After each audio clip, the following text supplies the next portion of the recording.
ভারতের আসাম রাজ্যের কাছাড় জেলা সীমান্তে ভারত বাংলাদেশের একাংশে মঙ্গলবার থেকে রাত্রিকালীন কারফিউ জারি করা হয়েছে। ভারতের রাজধানী নয়াদিল্লিতে বিজিবি ও বিএসএফ এর মধ্যে ডিজি পর্যায়ের বৈঠক চলার সময় এই কঠোর পদক্ষেপ নেওয়া হয়। ঈদের প্রাক্কালে অনুপ্রবেশ এবং পণ্য ও গবাদি পশুর পাচার ঠেকাতে এই পদক্ষেপ নেওয়া হয়েছে বলে জানিয়েছে ভারতীয় বার্তা সংস্থা পিটিআই।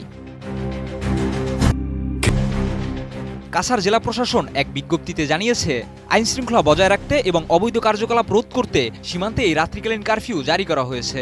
জেলা প্রশাসক মৃদুল যাদব মঙ্গলবার এই আদেশ জারি করেন। ভারতীয় নাগরিক সুরক্ষা সহিংসতার ১৬৩ ধারার অধীনে এই আদেশ কার্যকর হয়েছে।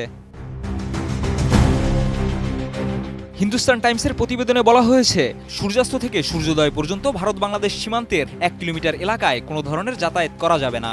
সুরমা নদী এবং তার তীরেও রাতে যে কোনো গতিবিধির উপর নিষেধাজ্ঞা জারি করা হয়েছে। পাশাপাশি নদীতে মাছ ধরার ক্ষেত্রেও নিষেধাজ্ঞা রয়েছে। তবে যারা স্থানীয় কর্তৃপক্ষ থেকে অনুমতি নিয়েছেন তারাই মাছ ধরতে পারবেন। এছাড়া সীমান্তবর্তী এলাকায় চিনি, চাল, গম, ভোজ্য তেল, লবণ সহ অন্যান্য পণ্যবাহী যান চলাচলে নিষেধাজ্ঞা জারি করা হয়েছে। তবে স্থানীয় সাপ্লাই অফিসারের অনুমোদন নিয়ে এসব পণ্য পরিবহন করা যাবে।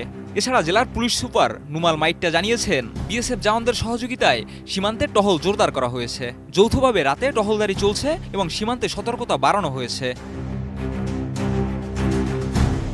এখন পর্যন্ত এই কঠোর পদক্ষেপের কারণ স্পষ্ট নয়। তবে কর্তৃপক্ষ জানিয়েছে যে এটি সীমান্তে নিরাপত্তা ব্যবস্থা আরও কঠোর করতে এবং চোরাচালান অবৈধ কার্যক্রম রোধ করতে নেওয়া হয়েছে।